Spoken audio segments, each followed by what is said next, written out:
this week on the BackTable podcast. It's a numbers game. It's just the effect of doing these procedures and have the patients come back and see in clinic and say, thank you so much. I can now walk. I can now do X, Y, or Z. It's huge. There's no method of payment that can be of similar efficaciousness, if you will. So I have a very good relationship with our orthopedic surgical oncologist, and I was very intentional about that. From the beginning, I approached them. I told them the extent of things we can, the spectrum of various procedures that we can offer, and I build a relationship. Sometimes it means we have to discuss a small biopsy. Sometimes it means that if they need a pre-op embolization, I try to get those patients in, or we try as a practice. But ultimately, what I think us IRs need to place ourselves into is this idea of we're having a conversation. And this improved relationship allows us to not be told what to do, but to say, hey, this is what I think we should do.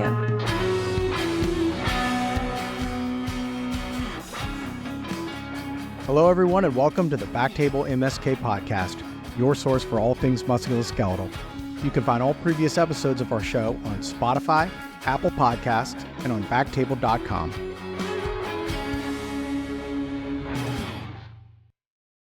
This is Mike Barraza as your host.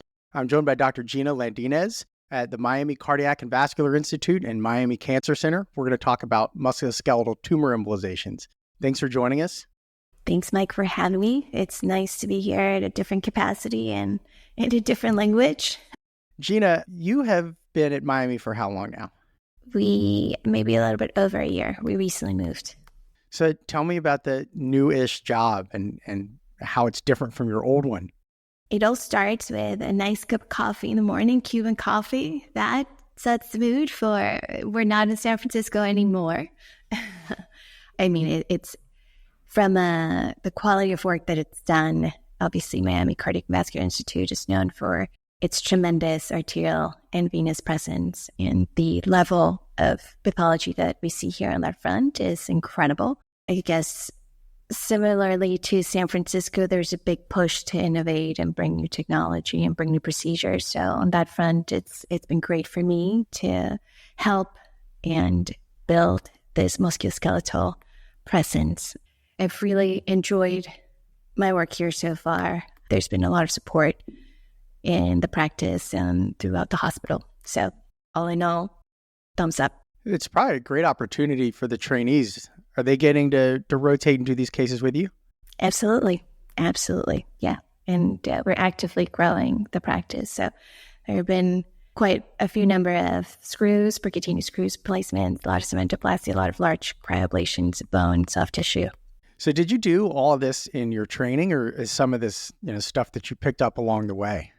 I would say it's hard to pick this up along the way. I've had great mentors. Yeah. Well, not impossible. I will say not impossible, but a little guidance goes a long way. Not a little, but a lot. Yeah, great mentors. I trained at Anderson, and under the training of Al the Tam, Stephen Yevich, Rahul Sheth, they've all contributed to my desire and passion to grow the musculoskeletal program. And after seeing possibilities of what can be done, it's hard not to implement the same technologies and procedures in your own practice. Totally. And what a great opportunity for your medical community and for your trainees. So we're talking about musculoskeletal embolizations today. We've done some episodes on ablations and other treatments for bone tumors, but I wanted to take a sec and just kind of hear from you like a global look at how these patients are managed, patients with primary or metastatic bone tumors. Who all is involved? How are they worked up? And ultimately, how do they get to you? Sure. All very good and pertinent questions. So I will start by saying the main overarching indications for why you would even consider musculoskeletal embolization in the presence of things like ablation and other treatment algorithms. So first and foremost, when you're talking about secondary malignancies and metastatic bone disease and pain, we know that radiation therapy is very efficacious. So when we get to embolization on that front, a number of things have happened from metastatic disease. And from a primary approach, there is some limited data. The bulk of the data really, I would say, is probably level 3 data, so a lot of retrospective studies that have looked at a few things of when embolization can be helpful. So for primary and or secondary tumors or metastases, the main indication and the really good data that we have for MSK embolizations is for preoperative embolization. So that is probably the more common bread and butter reason why we would come in and embolize. We know that preoperative embolization decreases the hemorrhagic risk, so everything that's associated with that. We know that it's very efficacious. It has been well studied. It helps resectability. The surgeons can actually see the lesion a lot better. They can get better margins. The procedure duration's a lot less. It's quicker because they can navigate the nuances of having little blood. And of course, ultimately, it reduces blood loss. We know that for a fact. So that's the mainstay of when or why we would embolize. And it's very common for us to get a referral on that front.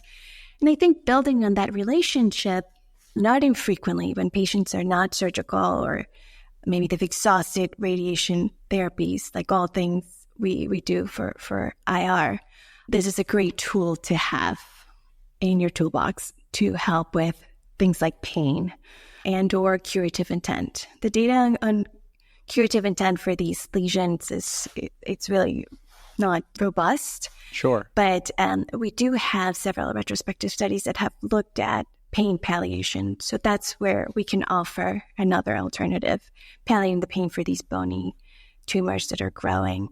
And the science behind that, it's multifactorial. We know that, like all things considered, if we reduce the size of the tumor, we're decreasing the pressure, not only in the periosteum and the bone itself, but on the surrounding organs, maybe the nerves that are nearby. So cytoreduction helps. It's thought to help. We know that the lesions in the bone, for example, go through osteolytic process.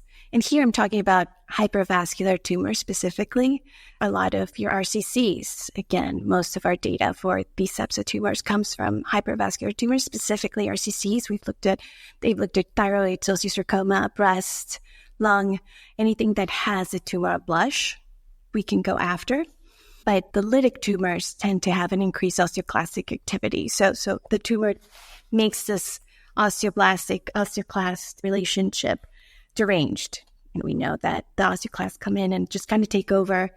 So we can kind of help decrease that abnormal relationship, if you will, kind of give the opportunity of bone to potentially regrow over time once we fix the abnormal relationship. And ultimately, if we're going to come in and maybe ablate after, we can decrease the thermal sink effect. That makes sense. Yeah, for multiple reasons, but mainly the two, preoperative and pain palliation. Okay, so let's break it down that way between preoperative and pain palliation. In my practice, it is almost exclusively preoperative, although I've had a few that I've done for primary treatments in the last couple of years. But for preoperative embolization, we're getting them before they have a major resection. It's usually renal cell, occasionally something else. It's kind of a challenge for us when we get these patients because they've already been set up for a surgery, and sometimes they will just try to order it and put it in and say, all right, we're going to do this embolization. It's like, well, no, I want to see the patient first. How are you dealing with those patients? Are you seeing them in clinic ahead of time? It can be a challenge with timing, especially sometimes they're inpatient with fractures, and so you just go see them on the floor. Just wonder how that process works in Miami. Sure. So I'm a huge believer in making yourself available for your referrers. I think that establishing that relationship is key to your practice success. It's been talked about before in the podcast. It's just creating this, not concierge service, but pick up the phone and be readily available for the people who are going to refer certain procedures. So with that said, and not because I particularly just want to recruit all these patients, but mostly because I know we can work together and serve our population the right way. Yeah. And I know that there's a role for us. It's much more deeper than just it's a numbers game. It's just the effect of doing these procedures and have the patients come back and see in clinic and say, thank you so much. I can now walk. I can now do X, Y, or Z. It's huge. There's no method of payment that can be of similar efficaciousness, if you will. So I have a very good relationship with our orthopedic surgical oncologist, and I was very intentional about that. From the beginning, I approached them. I told them the extent of things we can do, the spectrum of or various procedures that we can offer, and I built a relationship. Sometimes it means we have to discuss a small biopsy. Sometimes it means that if they need a pre-op embolization, I try to get those patients in, or we try as a practice. But ultimately, what I think IRs need to place ourselves into is this idea of they're not telling us what to do. We're having a conversation. Yeah. And this improved relationship allows us to not be told what to do, but to say, hey, this is what I think we should do. And having the other end receive that in an absolutely, let's do that, what you're describing way, it comes from just this good relationship that you have with them. So it's much more of a network community of physicians thinking for what's better for the patient versus one specialty telling the other what to do. I have a very big problem with that idea. Oh, absolutely. And it probably took some time there because they're not used to having somebody that does the breadth of what you do for bone tumors. You know, they're probably used to having somebody that we can embolize that, but probably took some time to establish that. But it's important to know, you know, for them to know what you can offer, but also important for them to know they can rely on you to think outside the box. Absolutely. And I will say having a supportive practice also helps a ton. So my partners didn't do the full spectrum of what I do, but a lot of them did dabble in a lot of things that I personally do. So having them on my corner has been quintessential. Having them reach out to the orthodontists and saying, hey, you know, she's new to practice. This is what she can do. So it really is a team effort. But yeah, I can't emphasize enough the part where you have to be intentional and you want people in your corner. Yeah. The preoperative embolization, that makes a lot of sense how that works. For the ones that are not preoperative, you know, for pain palliation or, you know, an embolization and an ablation that may not get a resection, how are those managed? And at what point, you know, are you brought into the discussion? I think, again, the orthopedic surgeons, oncology surgeons have a really good finger on the pulse of when things go one way or another. Another way of discussion is I participate very actively in sarcoma tumor board. Okay.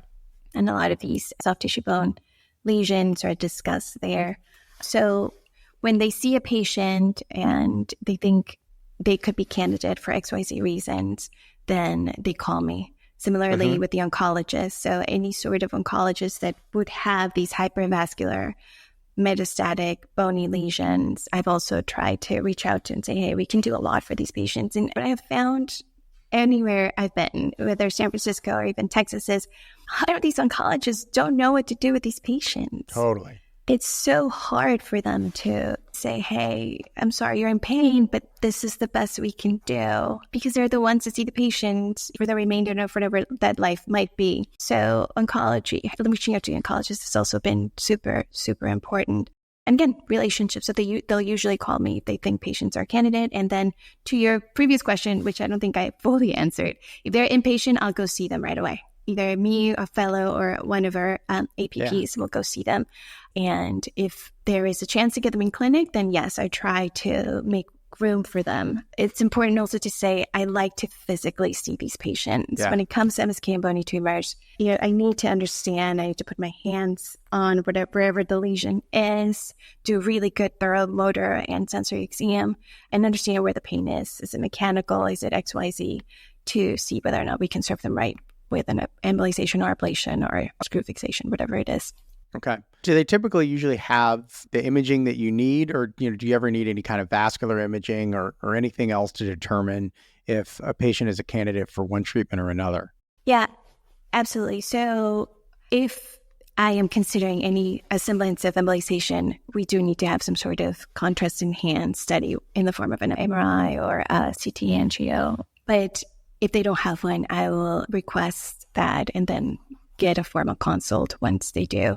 Yeah, imaging and things that enhance are of the essence before considering these types of procedures. So CTA, MRI, It helps you understand the anatomy of the lesion, what's feeding the arteries that are feeding the tumor, the arteries that are feeding the tumor and other structures in the near vicinity, arteries that are going to the skin. I think, we'll discuss the granularity of technique and what to look for in a minute, I assume, but what organs are on the nearby, all these things are important, and you can only get that with an enhanced imaging study. Conscious enhanced imaging study. So focusing on the non-preoperative embolization, the ones that are sent to you for pain palliation or really any treatment you can offer, how do you look at these and determine this is going to be an embolization only, or this is going to be an embolization plus an ablation, or this is going to be an embolization, an ablation, or a percutaneous screw? At Anderson, we used to say if they're hypervascular and above the size of 5 centimeters, you ought to start thinking about embolization. I think that's a good rule of thumb. There's no science behind this, but we were discussing offline just ablating these very large lesions in patients that are either not radiosensitive, so radioresistant. They've had radiation therapy. They're not surgical candidates. What are the other options? So I think larger lesions, larger hypervascular lesions should kind of be your catchphrase for let's start thinking, let's start considering embolization. The science here is very imperfect. There is no algorithm in any of the guidelines, even within our IR guidelines. You can look at NCCN guidelines. You can look at CIRSE guidelines, SIR. Nothing really establishes when to embolize. But what I have found anecdotally, and I think what we've experienced in places like Anderson, is that the larger hypervascular lesions do well. So again, having the image, the CT, conscious enhanced CT or MRI, gives you a good idea as to whether or not embolization will help. And then if it's a patient with pain, and let's say they have some sort of coagulopathy that renders them not a candidate for ablation, then embolization should definitely be part of that thought process, because it's just, you can go in, get out really easily, use some sort of vascular closure device, and help them a ton with their pain. You mentioned we were talking about treating some of these larger lesions. When are you just doing embolization, and when is an ablation needed after an embolization? I am a big believer of ablation. Me too. I think, yeah, and I presume most of us are, because we've seen the benefit of ablation. Yeah. So what cryoablation or even any of the ablation modalities can do for these types of tumors is just incredible. The long-term effects of the ablation are incredible. So I will say most of the time I'm thinking about how or when can I ablate as well. Embolization only, I've researched, for example, situations where recently there was a patient who had huge brain mets with vasogenic cerebral edema, who was not a candidate for general anesthesia, who I knew was not going to stay still under sedation, and it was going to be just incredibly challenging for sedation only type of approach. So I was very limited with what we could offer him. We offered him embolization alone. So in that situation, patients could not go through general anesthesia. It was a great adjunct, and it really has helped his pain. Okay. Let's talk about how you do these. So it sounds like you do most of them with moderate sedation. And I would imagine it's a little bit, well, maybe it's not. Is the approach the same for preoperative embolization versus, like a primary treatment that is not going to get a resection? I would say so. So I do most of these thermal approach, and if it's, a lot of them are really large pelvic lesions. That's just the ones that tend to really hurt when they get to the pelvis. Well, I guess they'll really hurt, but they tend to get the largest out of any other bony structure. So I usually like to go contralateral, so I have a better entry way to the contralateral arteries. I have more stability.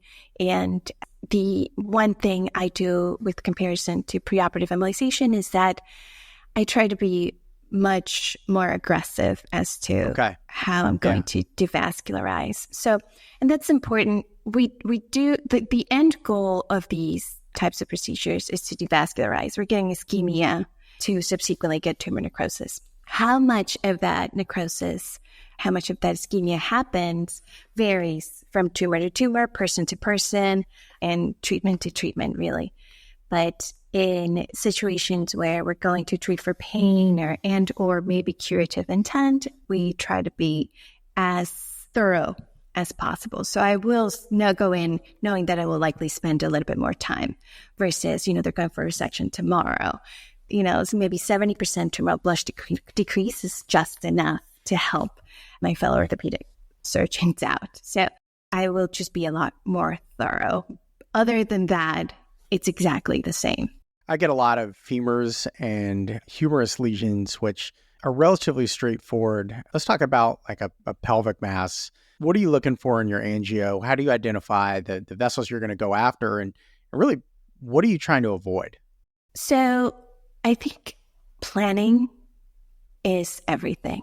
Okay. Understanding your pre-procedural CT or MRI needs to be top priority.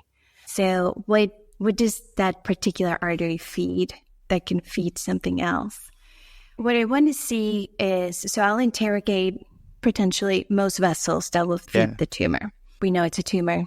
We know there are abnormal, aberrant connections, very irregular vasculatures, what you're trying to look for.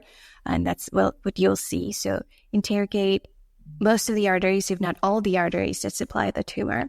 That's number one. And then once you interrogate them, understand what they also feed. What I often see in the pelvis are dual supplies to the actual tumor lesion and the skin, for example. Skin's usually what I see it's most at risk. And how do you tell when it's the skin? Just really understanding the anatomy, the skin lesion, the skin arteries, will extend all the way out. And you can kind of follow them really well with a really good angio. So if I am seeing any sort of skin supply, there are a few things you can do. You can obviously get as subselective as you can to try to treat that portion of the tumor. If you can't do that, you can always put ice packs. Ice packs do create a very good dermoconstrictive effect that helps you a ton in these procedures. So having ice pack ready, if you've studied your pre-imaging modality and you know that there could be some skin involvement, which usually will happen in most very large tumors, then I would just ask the nurses to have some sort of ice readily available for the procedure. The other potentials are, of course, anything that could go to, you're going to take out muscle. You're going to take out muscle. It's going to be painful. So also setting the expectations with the patient, some sort of post-embolization syndrome that may happen. You may experience pain. The pain will get worse before it gets better type of setting your expectation with the patient approach. I think, of course, things like the bladder, if you're in some sort of internal iliac supplying anything else, thoroughly understanding what else these vessels feed. It's so important.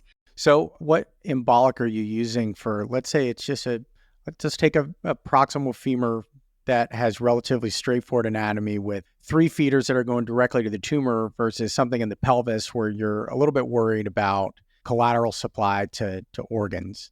What's most used are moderate-sized particles. So particles are usually what most people are using in the size of probably 300 to 700 is where, if I were to go with anything, is what would be expected. And they're usually first-line approach. That's, for the most part, what I'll use. Yeah, me too. If I see some sort of AV shunting, which, by the way, you actively have to look for, these tumors, especially RCCs, are so good at recruiting all of these neoangiogenic factors as part of the tumor microenvironment that they make these aberrant connections, including, arteriovenous shunting, fistulas, fistulization. It's just tumor is very good at doing that. So if you have situation where you have a shunting and that shunting is significant, it's going to get you in trouble, then you can consider something a little bit bigger in that scenario. I don't really advocate for coils Unless, I think coils is a first-line therapy in these types of situations. It's good unless the patient is bleeding. If it's tumoral bleeding and, it's life-saving, then you can use coils. Besides that, so coils is kind of like a backdoor or a mechanical stop for something that's not really a first embolic choice, and it shouldn't be, because the way RCC behaves, and let's talk about how RCC behaves. RCC has the ability to recruit collaterals within hours of you embolizing it.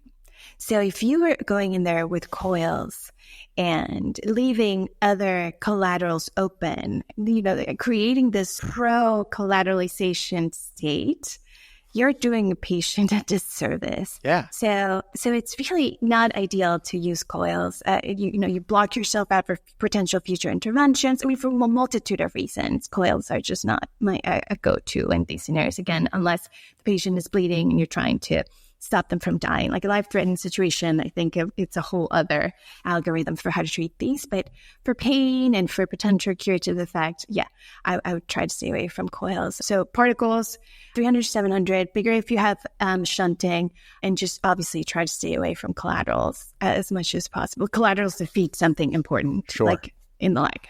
What's your endpoint in treating these? It's hard. It's tough. And again, it varies from one case to another. But you want to devascularize the tumor as much as possible. What I like to see ideally is a tumor that's completely devascularized. So no tumoral blush. That's what we want ideally. They have done studies on animals that show that DSA only shows us so much. We're looking at like up to a centimeter width of an artery. That's what we're seeing. Right. But the microcollateralization that's happening in this tumor microenvironment is so much deeper. Okay. So they've looked at rats, they've done embolization of some of these tumors, and the correlation between what you're seeing on angio in a completely devascularized tumor versus what's actually happening in real life, there's a gap. We see angiographically that we're devascularizing in our minds 100% of the tumor. But I wouldn't say that the study showed that it's like up to 70% that you're actually devascularizing, but the rest is just, microtubral vasculature that we can't really see, but might sometimes not be effectively getting to. So with that said, my end goal for these will usually be try to be as close to 100% as possible, understanding that that's not always possible, but making a valiant effort. Gina, are there any particular areas of the body, dealing with tumors that you worry about? I'm thinking about spines, joints, anything that changes how you approach the embolization.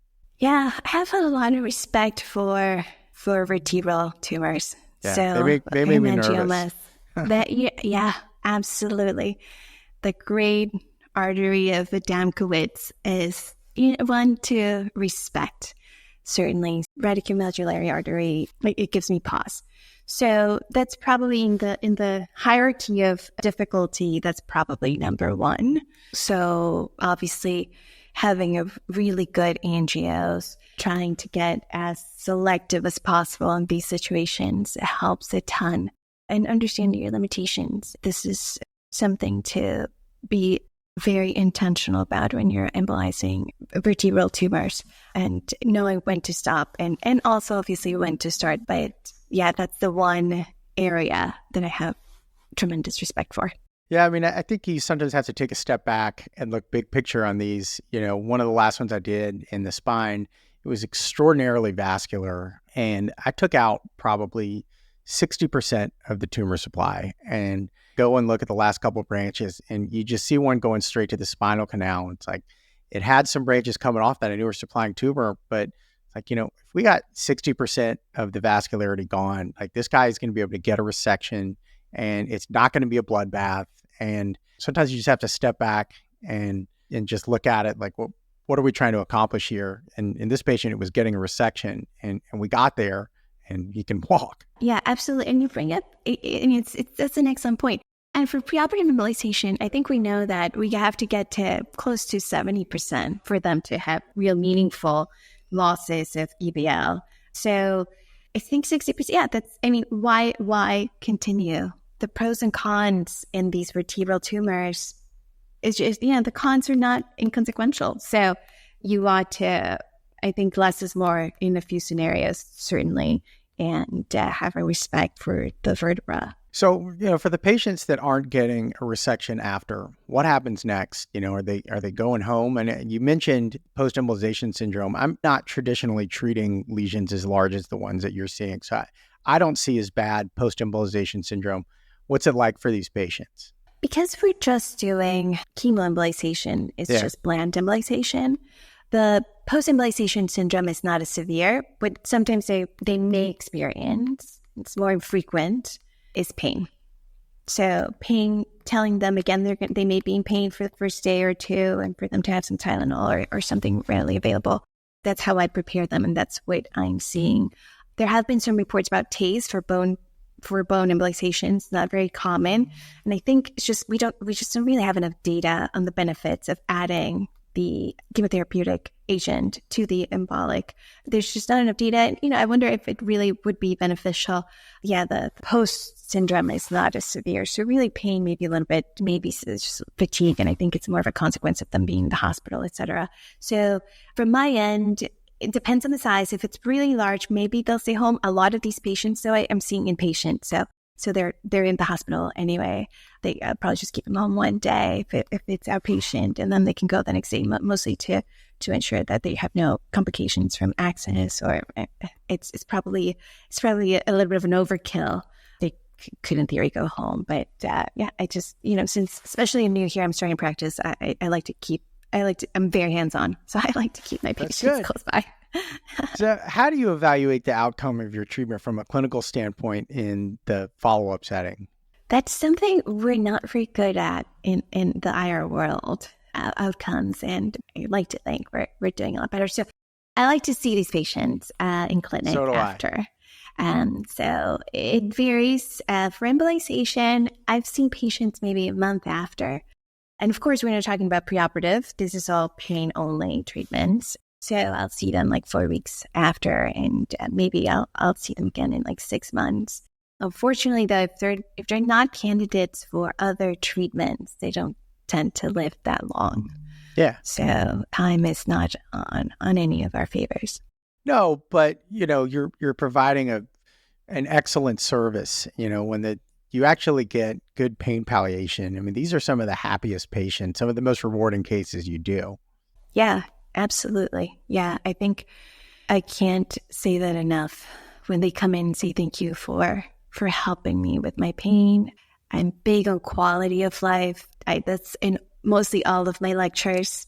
I think we have a huge role. Just because they're dying, they're actively dying. Even if they have a few weeks left, we can make such a difference. And dying without pain is so big. It's so huge. So improving their quality of life, I think it's reason enough for us to do this. And it's so valued in their lives. Yeah, I've shared this story a couple times on here, but one of the first patients in my current job that I did a combined embolization and ablation on was so happy after. He didn't live very long after, but he put me in his obituary. It just was so pleased. Got to die in peace. It's great work.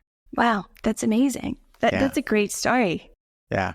That's fantastic. Gina, that's about all I've got. Is there anything about MSK embolization that I failed to cover that you think is important to talk about? I think we covered it all. The only thing that I'm excited for in the future is, where this may go. Things like, is transarterial radioembolization a game player? Could it be? I've pitched it to some of the industry companies before, and I know it's been discussed before amongst our field. So I'm excited to see where that may go, because I do think there is a role for some of these lesions to be treated with here. Makes perfect sense. I mean, these are patients that are often getting radiated anyway. I can't wait to hear how this proceeds. Yeah, absolutely. Okay. Absolutely. Well, Mike, thanks so much for your time. Thank you. I enjoyed being here, and thanks for having me. Have a good day. All right, you too.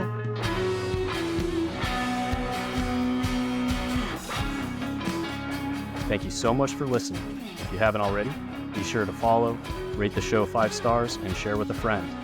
If you have any questions or comments, direct message us at @_BackTable MSK on Instagram, X, or LinkedIn. BackTable MSK is hosted by Jacob Fleming, Michael Barraza, and Chris Beck. Our audio team is led by Kieran Gannon, with support from Aaron Bowles, Josh McWhirter, and Josh Spencer. Design and digital marketing led by Brian Schmitz. Social media and show notes written by Marvi Espiritu and Ann Dang. Administrative support provided by Judy Dela Cruz. Thanks again, and see you next time.